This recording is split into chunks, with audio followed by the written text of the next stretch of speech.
स्वागत है आपके अपने YouTube चैनल एजुकेशन ट्रिप पर। आज हम पढ़ने जा रहे हैं एक बहुत इम्पॉर्टेंट चैप्टर जिसका नाम है principle of mathematical induction.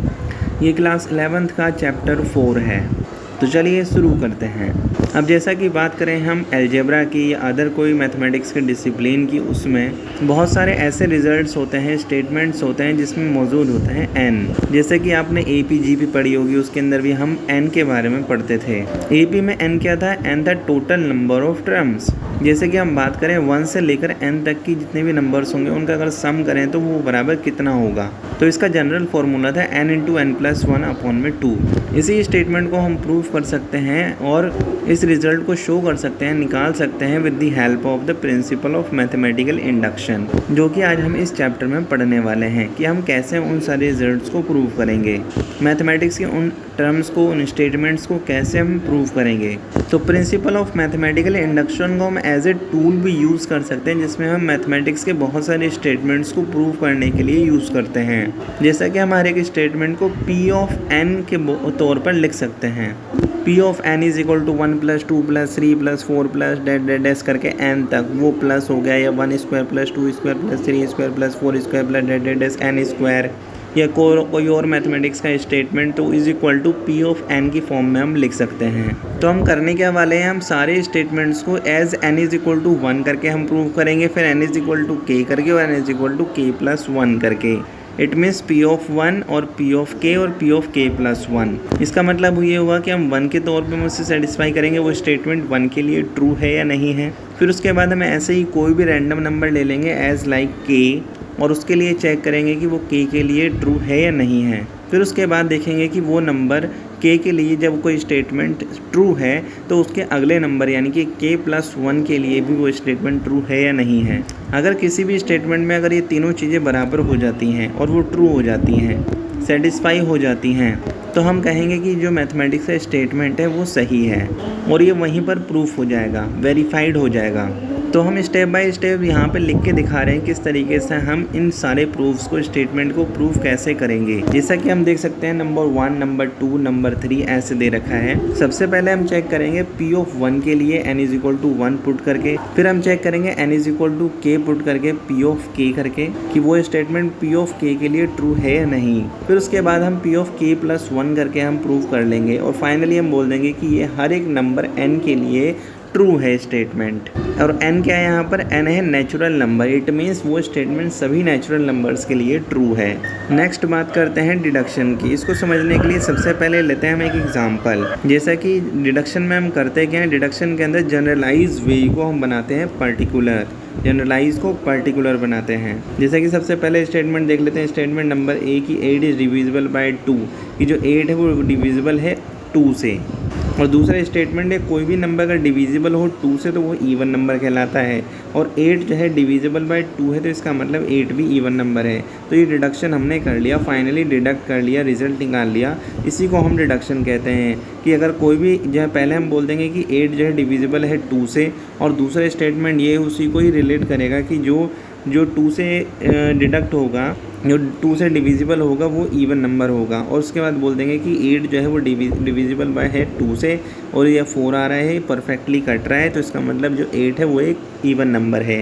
Finally हमने ये शो कर दिया कि 8 नंबर जो है वो इवन नंबर है। ये डिडक्ट कर लिया हमने। फाइनल रिजल्ट से कंक्लूजन निकालने को हम डिडक्शन भी कहते हैं। एक जनरल केस से पर्टिकुलर केस निकाला हमने यहाँ पर। अब जैसा कि हम प्रिंसिपल ऑफ मैथमेटिकल इंडक्शन को एक और एग्जांपल से समझ लेते हैं। एग्जांपल ये है कि यहाँ पे हम नंबर ऑफ टाइल्स जो है हमने खड़ी करके रख दिए हैं। इसको हम डायग्राम के थ्रू भी समझ सकते हैं। तो एक बार इसे इंडक्ट कर दिया जाए, कहीं पर एनर्जी मिल जाए तो ऑटोमेटिकली सारे के सारे वैसे ही चेंज होते चले जाएंगे। इसी को इंडक्शन भी कहते हैं।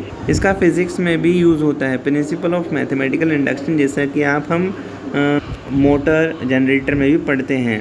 तो यहाँ पर प्रिंसिपल ऑफ मैथमेटिकल इंडक्शन का हम इंट्रोडक्शन ले रहे हैं। तो एज ए फर्स्ट एग्जांपल ये देख सकते हैं कि अगर हम किसी पहली टाइल को पुश करें तो वो दूसरी टाइल से टकराएगी और उसके बाद सारी टाइल एक एक करके गिरती चली जाएंगी। तो ये हो गया इंडक्शन। तो इसका एग्जाम्पल हो गया, पहला example principle of mathematical induction. ये एक सिंपलेस्ट एग्जाम्पल है।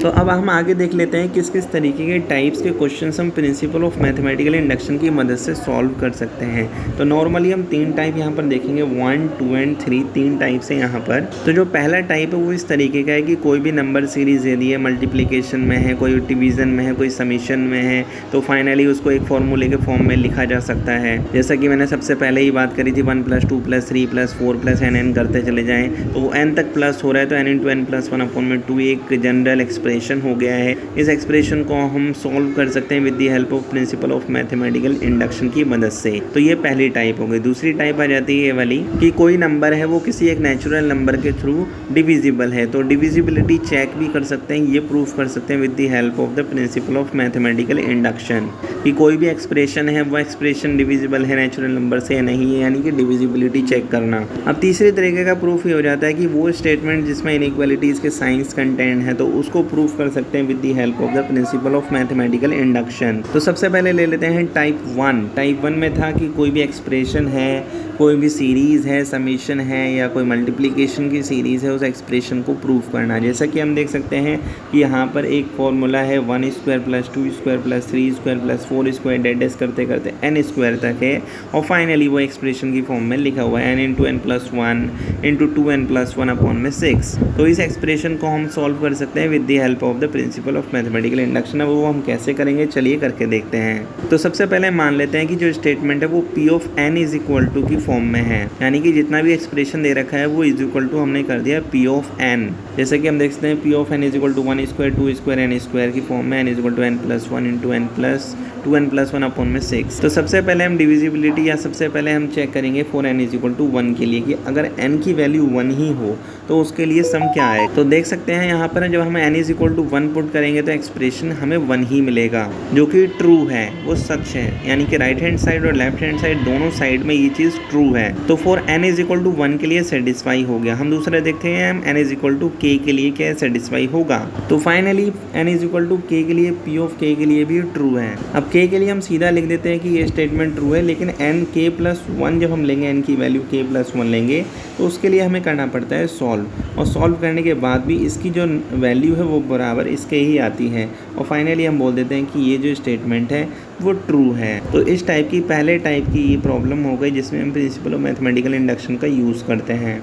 तो आगे मैंने आपको सॉल्व करके भी दिखा रखा है, ऐसे इसका सॉल्यूशन होगा और हम फाइनली ये लाइन लिख देंगे। इस लाइन का भी आधा नंबर होता है, आप सॉल्व करके देख लेना, यही रिजल्ट आएगा, और फिर आप लिख देंगे कि P of k + 1 के लिए भी ट्रू है, जबकि P of k के लिए भी ट्रू था। फाइनली ये लाइन लिखनी है आपकी, from the principle of mathematical induction the statement is true for all natural number n। तो यहाँ पर 3 ही काम करने होते हैं। n = 1 के लिए हमें प्रूफ करना पड़ता है, n = k के लिए और n = k + 1 के लिए, और बाद में आधे नंबर की एक लाइन हो जाती है। ये वाली लाइन आपको लिखनी बहुत ज़रूरी है, तो इस लाइन का आप स्क्रीनशॉट भी ले सकते हैं। तो अब ये कुछ और एग्जांपल्स हैं, इन एग्जांपल्स को आप खुद ही समझने की कोशिश कीजिए। यहाँ पर मैंने सॉल्व करके लिख रखे हैं, सारे स्क्रीनशॉट ले लीजिए। उसके बाद और भी बहुत सारे एग्जांपल्स आपको बुक में मिल जाएंगे, एक्सरसाइज मिल जाएंगी, उससे आप प्रैक्टिस कर सकते हैं इस चैप्टर की, और इससे नॉर्मली क्वेश्चन आ ही जाता है एग्ज़ाम के अंदर, क्योंकि इसकी हायर क्लासेस में ज़रूरत पड़ती है। और ये हो जाता है इसका फाइनल रिजल्ट। और फाइनली आप ये चीज़ लिखना ना भूलें, क्योंकि इसका आधा नंबर होता है। ये चीज़ लिखने से आपको आधा नंबर मिल जाएगा। और इसकी एक ट्रिक ये हो जाती है कि अगर मान लो P of n = k + 1 के लिए आपने सॉल्व करना शुरू कर दिया, आपकी कैलकुलेशन में मिस्टेक हो गई, कुछ एरर आ गया, जो भी आ गया, तो आपको करना क्या है, यहाँ पर जो n की value n × n + n + n + 1 n + 2 n + 3 अपन में 4 है, तो आपको कुछ नहीं करना है, यहाँ पर k लिख देना है, k × k + 1 k + 2 k + 3 k + 4 अपन में 4, ऐसे करके सॉल्व करके लिख देना है, और ये बस हो जाएगा। फाइनली ये ऐसी चीज़ें जाएगी, और ट्रिक से आप कर सकते हैं। ट्रिक इन द सेंस मतलब क्या होता है कि फाइनल रिजल्ट, फाइनल आंसर हमें आपको पता है, लेकिन प्रोसीजर आपको अच्छी तरीके से करें तो ज़्यादा अच्छा है। कई बार हम k + 1 की वैल्यू रखने के बाद कंफ्यूज हो जाते हैं, कैलकुलेशन में एरर आ जाता है, कैलकुलेशन नहीं कर पाते हैं। तो फाइनल हमें पता है रिजल्ट यही आने वाला है। तो आप ये भी लिख सकते हैं अगर आपका आंसर नहीं आ रहा है तो, और ये लास्ट वाली लाइन लिख सकते हैं। अब प्रिंसिपल ऑफ मैथमेटिकल इंडक्शन से दूसरी टाइप बनती है। पहली टाइप बहुत इंपॉर्टेंट है, उसके ऊपर ही ऐसे ही क्वेश्चन आते हैं। दूसरी टाइप जो है मैं आपको बता रहा हूँ, इससे नॉर्मली क्वेश्चन बहुत मुश्किल से ही पूछे जाते हैं। तो टाइप 2 के क्वेश्चन कुछ इस तरीके से हैं कि मान लो कोई एक पॉजिटिव इंटीजर है n और उसमें 7 की पावर n-3 की पावर n लिखा हुआ है और बताना है कि ये कि 4 से डिविजिबल है। इट मीन्स हमें ये प्रूव करना है, चेक करना है कि ये जो नंबर है 7 की पावर n-3 की पावर n जो है वो डिविजिबल है बाय 4 से।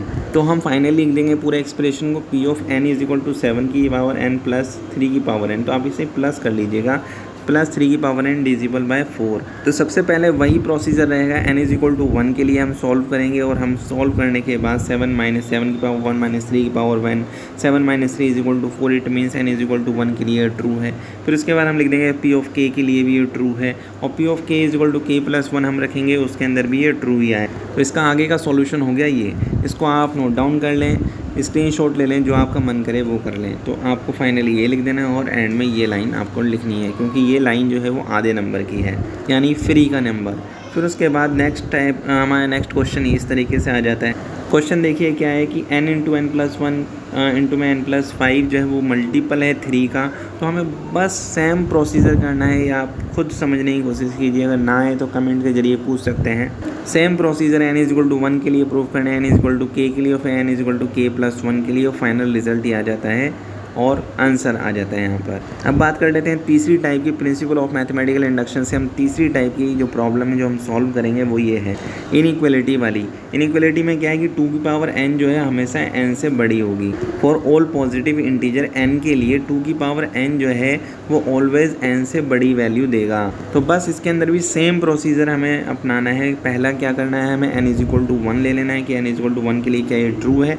2 की पावर 1 जो है वो ग्रेटर देन 1 से है, यानी कि 2 जो है वो ग्रेटर देन 1 से। जी हाँ, सच बात है बिल्कुल। n इज इक्वल टू 1 के लिए ट्रू है, तो पहली बात ये हो जाती है। फिर n is equal to k के लिए ट्रू हो जाएगा। फिर is equal to n is equal to k plus 1 के लिए हम इसे सॉल्व करने की कोशिश करेंगे और फाइनली ये हमें मिलेगा k plus k greater than k plus 1, और देयरफॉर k प्लस 1 के लिए भी ट्रू है, जैसा कि p ऑफ k के लिए भी ट्रू था, k के लिए भी ट्रू था। और फाइनली ये लाइन लिख देंगे आप और आपकी प्रॉब्लम सॉल्व। तो 3 तरीके से क्वेश्चंस पूछे जाते हैं प्रिंसिपल ऑफ मैथमेटिकल इंडक्शन के। ये दूसरी प्रॉब्लम है प्रिंसिपल ऑफ मैथमेटिकल इंडक्शन की तीसरी टाइप की, कि यहाँ पर हमें बताना है कि 1 प्लस एक्स की पावर n जो है वो बड़ी वैल्यू होगी 1 प्लस nx से, जहाँ पर x की वैल्यू -1 से बड़ी है। तो ये आपको बिल्कुल समझना है वैसे ही जैसे कि मैंने आपको हर एक क्वेश्चन होमवर्क के तौर पे समझने के लिए दिया है, और आपको घर से बहुत ज़्यादा प्रैक्टिस करनी पड़ेगी, क्योंकि आपको बिना देखे एग्ज़ाम में लिखना भी है। तो नॉर्मली आपको करना क्या होता है, n इज इक्वल टू 1 के लिए सॉल्व करेंगे, n is equal to k के लिए सॉल्व करेंगे, और n is equal to k plus 1 के लिए भी सॉल्व करेंगे। तो ये सब आपको समझना है अपने आप। तो फाइनली आपका आंसर आ जाता है। यहाँ पे चैप्टर हमारा कंप्लीट हो गया। इस तरीके के क्वेश्चंस बनने वाले हैं, आपको मोर ज़्यादा से ज़्यादा प्रैक्टिस करनी है। n is equal to k plus 1 के लिए नॉर्मली लोगों को प्रॉब्लम आती है। आपको वीडियो अच्छी लगी तो लाइक करें, चैनल को सब्सक्राइब करें। ये चैप्टर कंप्लीट हो गया। Thanks for watching, thank you very much.